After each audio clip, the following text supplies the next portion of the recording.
What's up guys, Mackan here. I'm back with part 2 of my 183 Ascension game. Before I actually start talking about the topic, I just want to say that I'm showing my final down right here on 183 in the beginning. And I also made a commentary before, a very similar commentary. So you could either look at that one first to kind of understand what I'm going to talk about, or just watch this commentary first to see if you're interested and want to watch some more. Okay, so I'm going to start by talking about an ancient Greek myth about Mount Olympus. Mount Olympus is the highest mountain in Greece, and this was said to be the home of the gods. And it was here that Zeus sat on his throne and determined the fate of mortal men. And this place was always described as a magnificent palace on top of Mount Olympus. And the palace walls were always gleaming of gold or silver. And there were also a lot of small lights that they could best describe as jewels that were literally shining, which I would interpret as some sort of lamp or energy source, which should not have been available at that time. But what if this was not a palace on top of the mountain, but actually some sort of flying vehicle? Because not only would it be very hard to build this great palace on top of the highest mountain in Greece, but it was also described how sometimes the mountain started to shake and the entire top lifted off and then flew up to the heavens and then later came back. Which, I don't know, this could be some, either just some fantasies by these people or stories, or maybe they were high, I don't know what they were doing at that time. But it seems weird to me why someone at that time would make this up, because that far back in time, you don't really have time to sit there and make stories. You gotta go fucking hunt meat. There's no fucking supermarket next doors. So it would kind of not make sense to me why they would do this. And let's move on to Apollo, also a Greek god, the god of music. He taught the humans, the Greeks, not only about music but also advanced astronomy. And there is texts and pictures of Apollo riding in his chariot of fire in the sky. If you don't know what a chariot is, you could just look it up. It's a very old vehicle. You have probably seen it if you have seen, let's see here, maybe Sparta or 300, let's see here, Gladiator, any of those movies. I think you might have seen that vehicle. It's a 1 or 2 man vehicle, which I've described as a couch with 2 wheels attached to 1 or 2 horses. That's the best I can describe it. And they described Apollo flying in his chariot of fire. And I bet you've seen a few modern UFO videos. Most of those are fake, I would believe. But most of these UFOs are not, you could not see the shape of it. You could only see like a glowing light. And Bob Lazar, who worked at Area 51, has come out and told the people that he was reverse engineering a saucer-shaped craft, and he said that when you started it, it emitted some sort of light. It was glowing when you were operating it. And the ancient Greek poet Pindar often spoke of a mystical land called Hyperborea, far to the north, where the sun shined 24 hours a day. And legends say that Apollo visited this place, Hyperborea, every 20 years in his chariot of fire. And when Apollo left, he told the Greeks that he was going to teach some other people about music, astronomy, and all that stuff. And then the Greeks asked him, well, where are you off to? And then Apollo replied, I'm going to a place that is far beyond where the north winds come from, which is a land called the land of the Hyperboreans. Okay, now I'm gonna talk about an ancient text from India called the Mahabharata text. That's 5 A's in one word. Thank you, India. In the Mahabharata text, they describe visitations from gods that possessed advanced technology to travel to different worlds. In there, you can also read about giant flying cities that surrounded our planet and India. And they used the word cities because they had no words for well, spaceship or mothership, because these ships were huge, and they also describe smaller spacecrafts coming out of this huge city. Um, there's also ancient paintings and drawings of these cities when they are flying in the skies with a god inside it. Now on to the ancient astronaut theory itself. There's many legends of how either gods or God created humans. For example, in the Bible, when God created man and woman, Adam and Eve, with clay or whatever it was, then he created the world in like a week or less than that, I can't remember.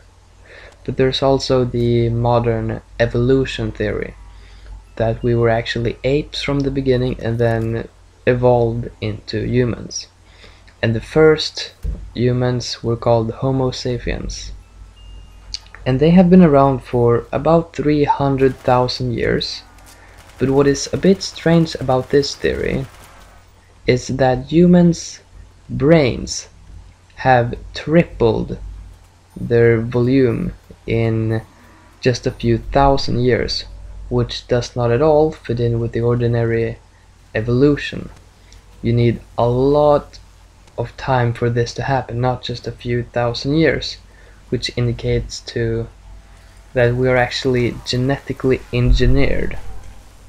And even today, biologists can't put a finger on how we have gained so much brain size in such a short period of time. So the ancient astronaut theory would really explain these kind of things, because there's a lot of texts about gods not only breeding with women a few thousand years ago, but also how they would make a woman pregnant without having sex. Well, yeah, genetically engineering humans.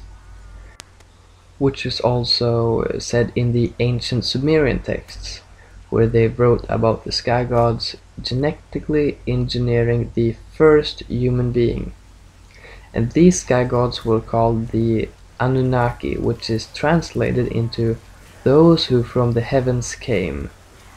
And in the ancient Sanskrit writings of India, they wrote about the gods telling them about trying to genetically engineer other living things on other planets in the universe, but they failed, creating different types of monsters and giants. And there's many cases both in India and especially in Egypt where there are these pictures of humans and other animals,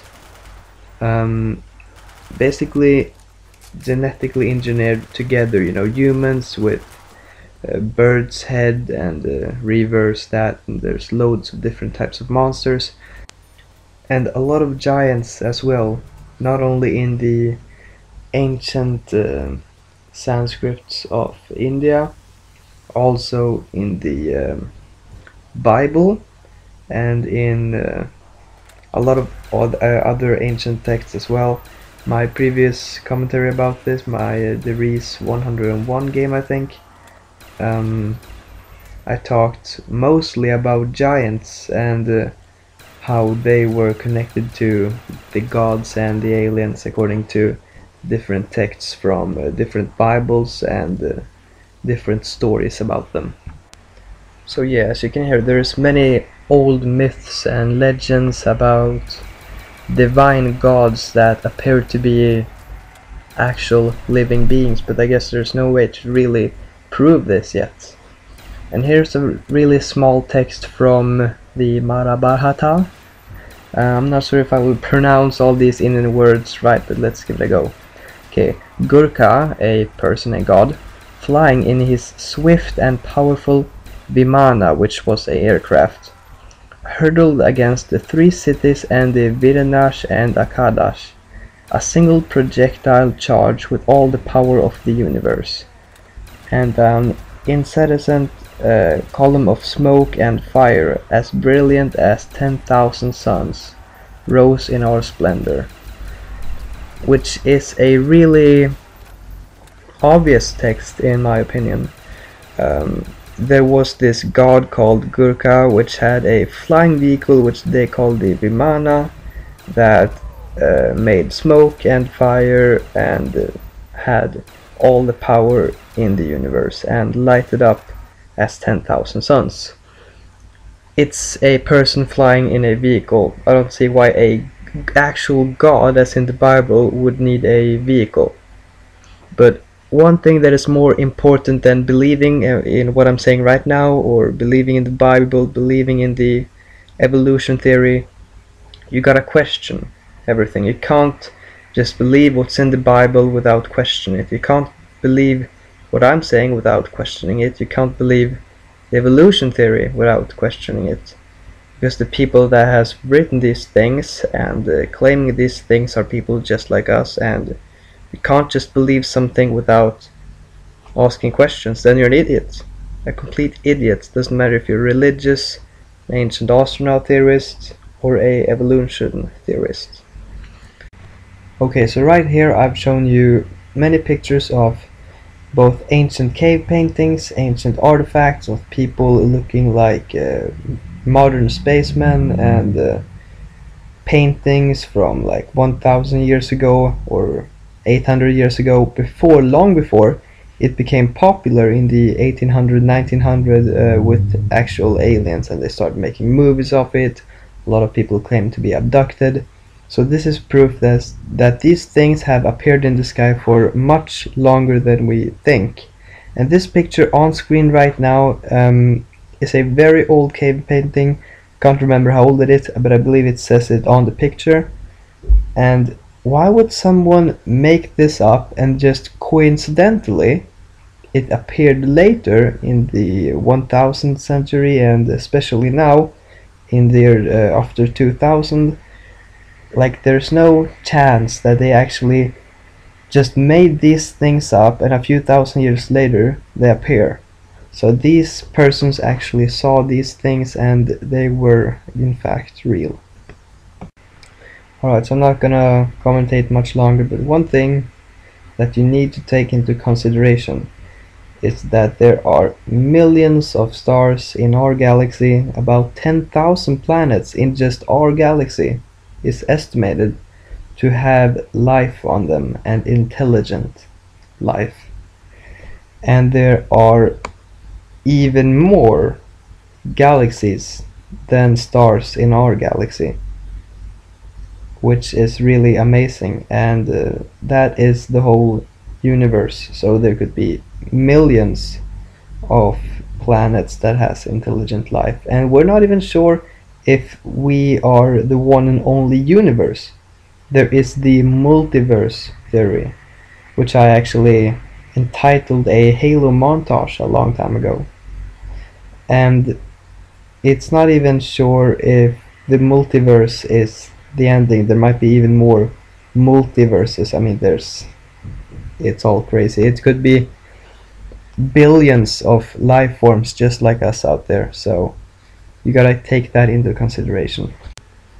Originally, I was gonna make this commentary about 10 minutes, but I keep putting in more and more info.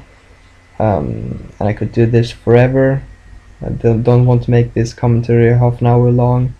I might talk a bit about this sometime in the future, but next time I think I'm gonna talk about modern conspiracy theories. So if you like this, do some research on your own. I might put some interesting links in the description. So thank you all for watching this commentary, and I hope no one was offended by this, but I honestly don't give a fuck, because, you know, if someone gets offended by this video, they must be some kind of divine creature themselves, because you can't get offended by me being open to all possibilities, because I definitely believe in the possibility of God and aliens, and that none of those exist, that it's all just evolution and science. So everyone needs to be open to all possibilities.